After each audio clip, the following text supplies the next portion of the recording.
Muy buenas noches, estimados estudiantes. Para el día de hoy vamos a estar tratando en el módulo 6 la motivación y sobre todo en la motivación del personal en su contexto psicológico y práctico. Entonces vamos a estar viendo algunas de las teorías de motivación y vamos a tomar referencia en este módulo. El temario que vamos a abarcar, vamos a estar hablando de la importancia de la motivación, las teorías de la motivación, motivación y cultura, así como las aplicaciones de la teoría de motivación. Pues bien, la motivación es el concepto más vinculado con la perspectiva microscópica del comportamiento organizacional. Así que a pesar de la enorme importancia de la motivación, resulta difícil definirla con pocas palabras y no existe consenso al respecto, lo que hace aún más difícil de aplicar sus conceptos en el quehacer diario de las organizaciones. Por lo general se utilizan términos como necesidades, como deseos, voluntad, metas, objetivos, impulso, motivos y hasta incentivos. Lo cierto es que la palabra motivación proviene del latín movere, que significa mover.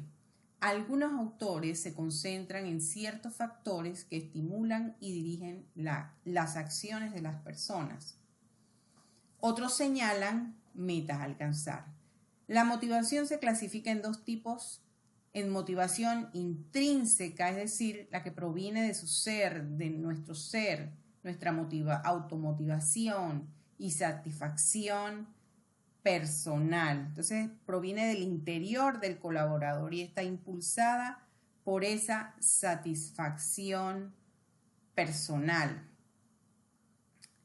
Y también tenemos la motivación extrínseca, que depende del reconocimiento de otros. Entonces existen muchas teorías, son muchas, pero nos estaremos enfocando en esta en particular, ya que se puede aplicar a la práctica. Las investigaciones más recientes apuntan a que el jefe, el líder, el encargado, las personas que tienen gentes a su cargo pueden aumentar drásticamente los niveles de influencia y motivación si tienen conocimiento de algunos principios sobre la conducta humana. Muy bien, entonces al finalizar la presentación, si nos da tiempo, les pediré que hagan un ejercicio donde ustedes me indiquen cuál es el nivel de prioridad y jerarquicen según su percepción, qué es lo que más a ustedes les motiva en las empresas. Como les mencioné anteriormente, existen pues varias teorías de motivación. Aquí tenemos, por ejemplo, a Elton Mayo en 1930, Douglas McGregor, que fue el creador de la teoría X, David McClelland en el año 50, Abraham Maslow, muy famoso por la pirámide de Maslow, Harry Harlow y Frederick Herzberg. Frederick Herzberg, que vamos a ver más adelante, él complementó la pirámide de Maslow identificando pues algunos factores importantes. Entonces, la teoría de Frederick Herzberg la propone en el año 50 y, como dije, la divide en factores de motivación y en factores de higiene y mantenimiento. Pero, ¿qué son los factores de higiene y qué son factores de mantenimiento? Frederick Herzberg lo define como: los higiénicos son factores externos a la tarea que se realiza, por ejemplo, relaciones personales, las condiciones de trabajo, las políticas de la organización. Y el factor motivacional son los que tienen relación directa con el trabajo, ¿sí? En ese caso pues sería el reconocimiento, el estímulo positivo, los logros, sueldos, incentivos, que hasta cierto punto es un factor motivacional. Entre otras teorías más modernas tenemos la de David Sirota, del año 2005, que utiliza encuestas en su empresa y logró identificar que la equidad, el logro y el compañerismo también tienen un alto impacto en la motivación. Teresa Amible, por su parte, nos habla sobre la importancia que las personas se sientan que están progresando en lo que hacen. Hay todavía muchos más, pero hoy, como dije, nos vamos a enfocar en la de Frederick Herzberg y la compararemos con la pirámide de Maslow. Entonces vamos a hablar un poquito sobre la muy popular pirámide de Maslow. Hay aspectos que podemos tomar en cuenta para motivar a las personas y están directamente relacionadas con los beneficios a percibir. Es decir, las personas se mueven por un factor externo o extrínseco, como lo mencioné, versus aquella motivación intrínseca que es la que hace que las personas se muevan porque desean y les nace hacerla por ellas mismas. Se dan cuenta, pues en la etimología de motivación, según latín, hablamos de moverse, movere.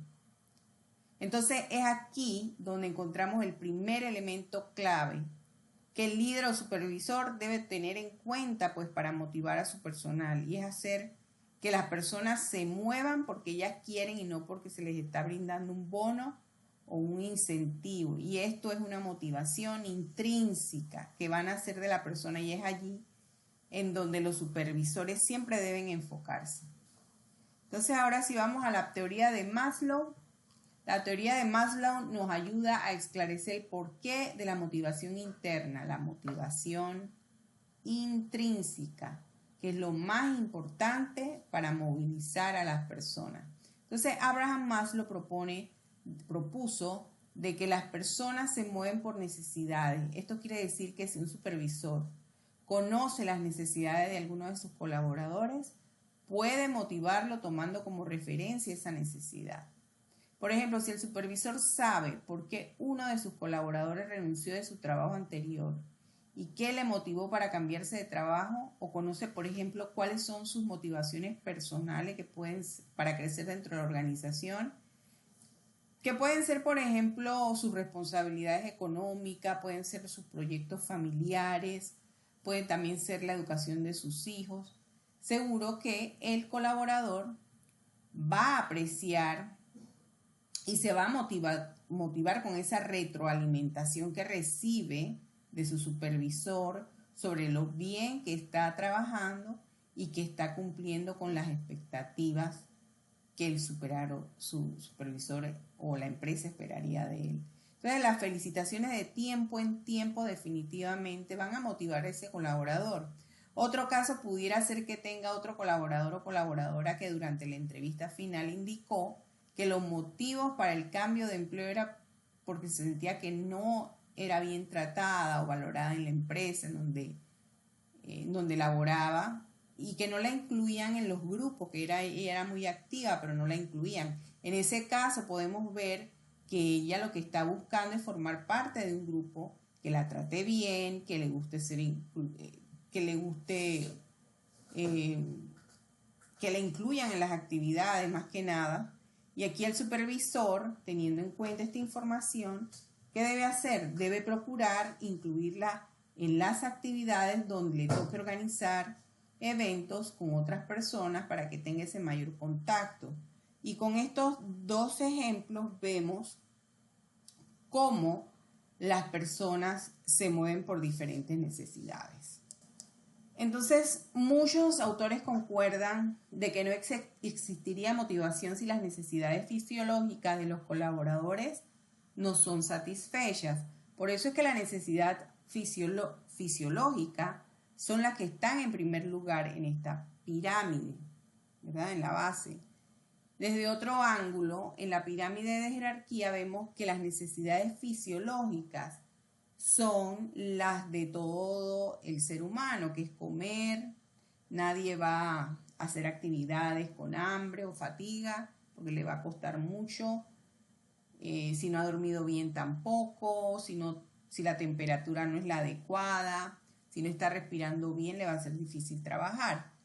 Entonces sabemos que las personas en las organizaciones sí tienen estas necesidades satisfechas, pero sí requerirán cubrir sus necesidades de seguridad, es decir, saber que tienen estabilidad en el empleo, que están haciendo las cosas bien y que continuarán trabajando en la empresa. Y esto sencillamente, ¿qué es lo que va a hacer? Va a disminuir los miedos, ansiedades y la persona puede ser mucho más productiva sintiéndose tranquila. Entonces, en el ejemplo anterior sobre el colaborador que quería sentirse parte del grupo, sus necesidades, ¿dónde estarían enfocadas? Pues estarían enfocadas en los niveles de amor y pertenencia, en donde los colaboradores agradecen y se motivan por formar parte del equipo. Entonces, el siguiente nivel habla de la estima, y esta estima se va a dividir en estima baja y en estima alta. La baja estima es aquella que se construye o depende a partir de otras personas, es decir, a partir de la percepción de otras personas, a partir de su jefe o a partir de su compañero. El reconocimiento que recibe de otro es parte de esa estima baja. La autoestima alta es la que viene de nosotros mismos, es decir, la autoconfianza de que tenemos o que sabemos que las personas son competentes. El último nivel es la autorrealización. La motivación más grande que puede tener la persona es cuando logran llegar a ser todo lo que pueden ser. Ahora, hay algo que nunca se dice en la pirámide de Maslow, y es que menos del 1% de la población llega a ser autorrealizada, es decir, llega a dirigir esas estrategias para procurar la autorrealización, y esta parece no ser muy efectiva. Pero se puede ayudar a los colaboradores a que se sienten actualmente insatisfechos, haciéndole este reconocimiento de que están haciendo las cosas bien y que llegará un momento en que siempre que se lo estemos diciendo, el colaborador va a creer en él, generando esa autoconfianza para que entonces desarrolle su motivación extrínseca. Ahora bien, vamos a unir esta teoría de la pirámide de Maslow con la de Frederick Herzberg para formar una técnica práctica. Entonces, Frederick Herzberg llega a ampliar este concepto de la pirámide bajo una investigación. ¿Qué es lo que realmente se requiere para motivar al personal? Pues bien, se requiere de conocer al equipo de trabajo. Si se conoce las necesidades de la gente, el supervisor puede motivarlos eficientemente. ¿Qué nos podría limitar en la aplicación de esta teoría? Bueno, en algunos de los casos sería que algunos clientes o algunos supervisores podrían tener grupos de equipos muy grandes. Entonces, comenzar a averiguar sobre las necesidades de cada uno va a tomar bastante tiempo. Algunos lo logran procesar por medio del Departamento de Recursos Humanos. Ahora, Frederick Herzberg en 1968 publica los resultados de 2 investigaciones independientes y lo aplicó a 1.865 trabajadores y concluyó que la pirámide de Maslow se generaban 2 factores, que de esta pirámide se generaban 2 factores. Una es los factores de mantenimiento e higiene y los factores de satisfacción o de motivación. Los factores de mantenimiento e higiene se van a referir entonces a los 3 primeros niveles de la pirámide, es decir, los fisiológicos, los de seguridad y los sociales. En general, el factor de mantenimiento es aquel mínimo necesario que los empleados necesitan para que las cosas funcionen bien. Y las de higiene también se refieren a aquello que el colaborador necesita hacer para no enfermarse, pero lo curioso es que estos factores de mantenimiento y higiene, según la investigación de Frederick Herzberg, no tienen la capacidad de motivar, pero sí tienen la capacidad de causar insatisfacción. Los últimos 2 peldaños de la pirámide, estima y autorrealización, sí tienen la capacidad de motivar y por eso los llamó factores motivadores. El ejemplo más claro sería el del dinero, que está categorizado como factor, según Herzberg, factor de mantenimiento, higiene. Es decir, el dinero no motiva. El dinero es algo que simplemente las personas deben tener. Es decir, si sienten que no están bien remunerados, esto puede causar insatisfacción. Es decir, es un derecho el estar bien remunerado. Entonces, el dinero, según Herzberg, es un factor de mantenimiento porque si el colaborador se le sigue aumentando constantemente, lo que reciba además no le va a causar motivación. Ahora bien, si le piden al colaborador mejorar el nivel de desempeño para un ajuste salarial, es probable que se esfuerce para lograrlo.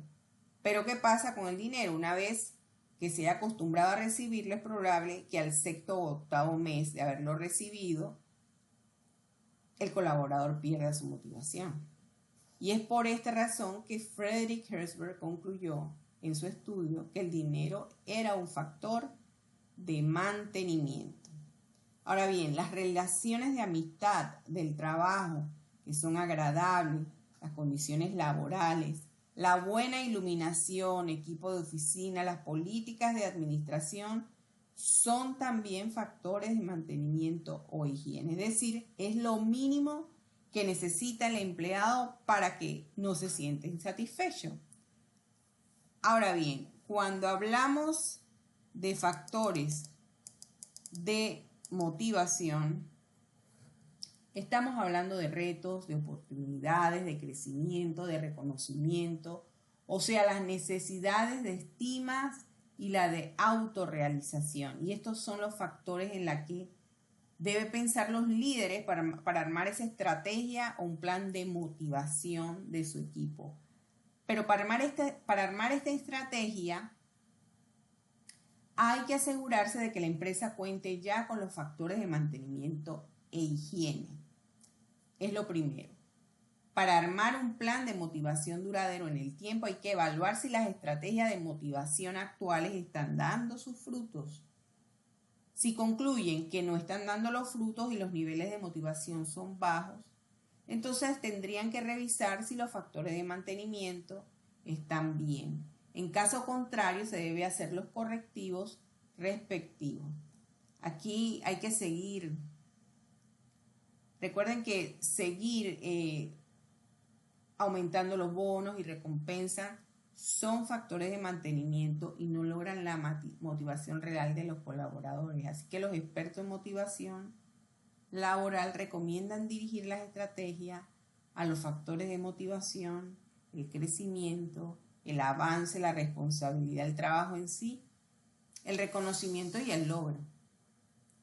Ahora, hablemos sobre algunas de las mejores prácticas que se necesitan implementar en las organizaciones o que se deben adoptar para mantener buenas relaciones con los empleados. Las relaciones con los empleados entonces se refiere a los esfuerzos de una organización por crear y mantener una relación positiva con sus empleados, o sea, su recurso más valioso, el capital humano. ¿Y para qué? Pues para mantener a los empleados leales y pues más comprometidos con su trabajo. Por lo general, el Departamento de Recursos Humanos de una organización gestiona las relaciones con los empleados. Sin embargo, en algunas organizaciones pueden existir secciones exclusivas dedicadas a mejorar estas relaciones con los empleados y esto va a depender un poco del tamaño de la empresa. Las responsabilidades de un gerente de relaciones con los empleados, así se llama esta sección, incluye actuar como enlace o intermediario entre los empleados y los gerentes, ya sea crear o asesorar políticas en torno a los empleados sobre compensación justa, sobre los beneficios útiles, el equilibrio adecuado entre el trabajo y la vida privada, las horas de trabajo razonables y otros temas. En un departamento de recursos humanos y relaciones laborales, esta sección de relaciones laborales tiene dos funciones principales. Primero, aquí Recursos Humanos ayuda a prevenir y resolver problemas y disputas entre los empleados y la gerencia. Y también sirve de enlace entre el sindicato y la empresa. En un segundo lugar, ayudan a crear y hacer cumplir políticas que sean justas y consistentes para todos en el lugar de trabajo. Entonces, aquí Recursos Humanos como departamento debe ayudar a los supervisores o líderes de la organización a que entiendan que es muy importante que se involucren y sean responsables de mantener relaciones cordiales y sanas con sus subordinados.